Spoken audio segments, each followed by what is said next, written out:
Voilà, au Maroc, Ludovic Mohamed Zayed, beaucoup ont bondi, y compris d'ailleurs chez les défenseurs des minorités sexuelles, pour le traitement caricatural de ce côté-ci de la Méditerranée. Que vous inspire cette affaire ? Je crois que ça n'est pas simplement lié à la question des minorités sexuelles. Les femmes qui se font violer au Maroc sont obligées aussi ensuite d'épouser leurs violeurs. Il y a vraiment un gros problème de ce point de vue-là, du point de vue des droits qu'on accorde à une minorité patriarcale qui veut s'arroger tous les pouvoirs. Et c'est le problème pour moi, l'origine de tous les fascismes, de toutes les violences dans le monde arabo-musulman. C'est ce repli identitaire sur un patriarcat viriliste, tout puissant, auquel on accorde tous les droits. Donc les hommes peuvent violer ou tabasser des homosexuels avec lesquels ils ont des rapports d'ailleurs en général, pour certains d'entre eux. Et ensuite, il faut que les subalternes, ceux qui sont considérés comme inférieurs, s'adaptent au moindre desiderata de cette minorité au pouvoir. Je pense qu'il faut tourner la page. On a vu avec le printemps arabe que c'est en cours, ça prend du temps. Dima Droubi, une réaction, vous vivez au Maroc ? Oui, moi je suis pour la tolérance, donc ce genre de pratique me choque. Chacun a le droit de vivre sa vie comme il veut. Maintenant, c'est vrai que les lois n'aident pas. Et même n'aide pas la situation des femmes. Dans mon roman, on me dit pourquoi on montre Shajarat Dur comme une manipulatrice des hommes qui utilisent parfois le sexe pour ses fins. Mais il faut dire que quand la femme n'a pas les ressorts légaux ou qu'elle n'est pas soutenue par la société pour arriver à ses fins d'une manière normale, elle s'adapte. On est dans un harem, mais les lois n'ont pas changé. Ouais. Elias Sambar, une réaction peut-être à ces crispations.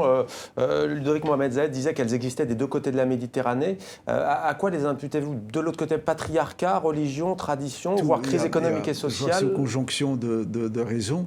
Mais la question fondamentale, je crois, le nœud de la question, c'est la question de la pluralité. Que ce soit pour des minorités sexuelles, des minorités religieuses, toutes sortes de minorités.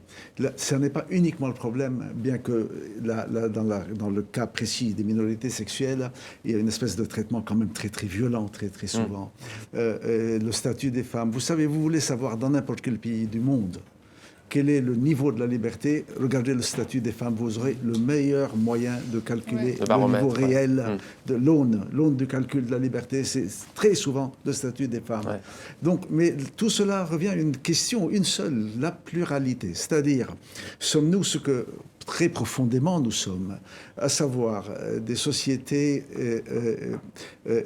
polychromes, ce qui ne veut pas dire éparpillées, ni sans identité, loin de là. Où sommes-nous condamnés maintenant à aller vers des sociétés monochromes, à savoir une seule couleur et rien ne doit changer. Vous parliez du prix tout à l'heure. Je suis très très heureux que l'autre lauréat, ce soit une bibliothèque andalouse. Parce qu'elle dit vraiment autre chose que ce que nous voyons aujourd'hui. Et elle rappelle l'héritage justement commun. Elle dit une période où nous étions dans une pluralité créatrice et dans une véritable renaissance et culturelle et artistique. C'est un très gros problème. Il n'est pas né aujourd'hui, il est aiguisé aujourd'hui. Il est aiguisé également, il faut le dire, et c'est très très loin d'être une excuse. Il est aiguisé par le fait qu'il y a, au niveau très large, dans les sociétés arabes, une sorte de panique de perdre leur identité. Et c'est une réaction d'enfermement mortel. Je ne suis pas du tout en train de dire c'est bien de protéger son identité en s'enfermant. Mais il y a une peur panique de l'avenir. Et là, on tombe dans le registre politique. Il n'y a pas d'horizon. Pendant des décennies, il n'y a pas eu d'horizon.